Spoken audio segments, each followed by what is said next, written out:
Back to Bhavani lifestyle. நான் ஒரு பெரிய சிக்கலில் வம்பில் மாட்டிக்கிட்டு நீங்கள் கொஞ்சம் எனக்கு ஐடியா தாங்க. கிரைண்டர் வேணும் வாங்கிட்டு வந்தாச்சு. இப்போ கிரைண்டரை வைக்கிறதுக்கு இடம் இல்லை. டெய்லி இதை நான் இந்த அட்டைப்பெட்டியில் பேக் பண்ணால் தினம் வெளியே எடுக்கிற மாதிரி இருக்கும். அதை முடியாத பட்சத்தில் நான் என்ன செய்யணும் ரொம்ப கன்ஃபியூஸாக இருக்கேன். இந்த நமக்கு இதுக்கு மேலே வைக்கலைன்னா மைக்ரோவன் வெயிட் தாங்குமா தெரியல. ஏன்னா கிரைண்டர் பயங்கர வெயிட்டாக இருக்குது. இது லேசான தகரம். இது வச்சு இதுக்குள்ளே அமுங்கிருமோ, அந்த மோட்ரு பாதிச்சிருமோன்னு பயமாக இருக்குது.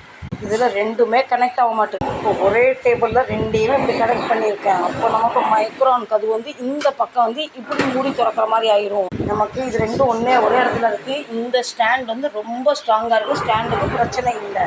நான் இப்படி வைக்கட்டா அப்படி வைக்கட்டான்னு 1 மணி நேரமாக குழம்பிக்கிட்டு இருக்கேன். இது கல்லும் வச்சோன்னே இன்னும் ரொம்ப வெயிட் கூட்டிகிட்டு இருந்தாலும் நம்ம டேபிள் ஸ்ட்ராங்காக இருக்கும்.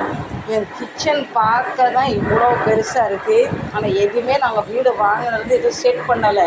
நம்ம நினச்சா நிறைய செட் பண்ணலாம். அதுக்கு ஒன்றும் நமக்கு வழி பிறக்கலை. இப்போ நான் இப்படி தான் கனெக்ட் பண்ணியிருக்கேன். இது சரியா இல்லையான்னு சொல்லுங்கள். இது மூடி இதில் வச்சேன்னு வச்சுக்கோங்க, நான் வீட்டில் எல்லா நேரத்தில் எங்கள் விஸ்கின்னு மூடி எடுத்து கடிச்சு தின்னுருவாலும் அது வேறு பயமாக இருக்குது. இதை தூக்கிட்டு ஓடிட்டேன்னு வச்சுக்கோங்க, நான் மாவே அறக்க முடியாது. நம்ம இதெல்லாம் இதுக்குள்ளே வச்சிடலாம். மிக்சரை தூக்கி இதில் வச்சிடறேன். ஒரு பொருள் வாங்கிறது பெருசு இல்லை, அதை வச்சு சமாளிக்கிறது தான் பெரிய சவாலாக இருக்குது.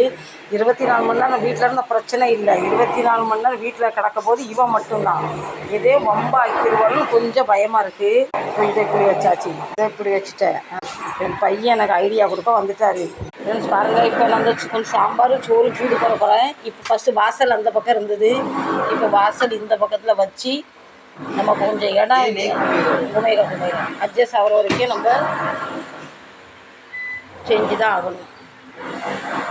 எங்கள் பையன் சொல்கிற சுத்த மாட்டேங்குன்னு அழகாக சுற்றிட்டு தான் இருக்குது. இப்போ நீங்கள் சொல்லுங்கள், நான் செட் பண்ணது சரியா இல்லையான்னு சொல்லுங்கள். ஏதாவது தெரிஞ்ச மாதிரி செஞ்சுட்டேன். இந்த வாளியை கண்டிப்பாக நான் ஊற்றணும். இது என்னோடய கிரைண்டரோட ஷோய்க்கு எடுக்குது. ஏன்னா ரொம்ப ஆசைப்பட்டு ரொம்ப வருஷம் கழித்து காற்று எனக்கு கிடச்சிருக்கு. இந்த வாளியெல்லாம் ஊற்றி நம்ம இந்த பக்கத்தில் போட்டாச்சு. நம்ம சோறு சூடாயிட்டு அவர் கரம் கருங்கதை வாங்க. நம்ம மத்தியானம் சாப்பாடு இதுதான்.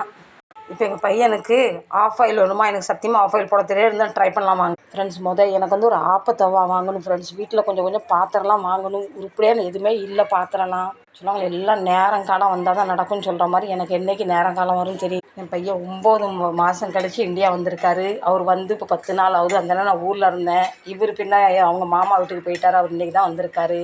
இது பிய்யாமல் வரணும். பிஞ்சிட்டுனா எனக்கும் என் பையனுக்கும் சண்டை வந்துடும். ஒரு வழியாக ஆம்லெட்டை பிய்யாமல் எடுத்து பிள்ளைக்கு சாப்பாடு கொடுத்தாச்சு. இப்போ இப்படி தான் செட் பண்ணியிருக்கேன். பிடிச்சா கண்டிப்பாக சப்போர்ட் பண்ணுங்கள். இன்னும் இப்போ நமக்கு இந்த பாட்டில்ஸ்லாம் எங்கே வைக்கணும் அது கொஞ்சம் இப்போ